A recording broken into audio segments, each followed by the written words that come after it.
যে আজকে নতুন দেশ তৈরি হওয়ার কথা ছিল, যে আশা নিয়ে এই দেশের মধ্যে এত বড় একটা বিপ্লব হলো, আজকে একই ঘটনা।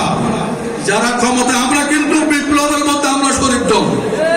জুলাই আন্দোলনের সন্তান আমরা।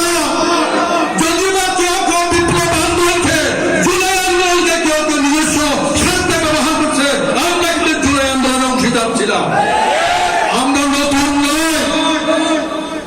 আজকে যারা নতুন, আজকে জুলাই আন্দোলনের পরে যারা ক্ষমতায় আসছে, তারা বিগত সরকার যেভাবে দেশের মানুষকে বিভক্ত করেছিল, একইভাবে বর্তমানে যারা ক্ষমতায় আসছে তারা আবার একইভাবে দেশের মানুষকে দুই ভাগে বিভক্ত করে রেখেছে।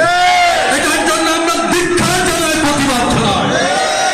আজকে সরকার যখন বলে আমরা রাজনৈতিক দলগুলোর সাথে সর্বদলীয় বৈঠক করছি, আমরা সরকারকে বলবো সর্বদলীয় বৈঠক বলতে আপনি কাকে বোঝাচ্ছেন?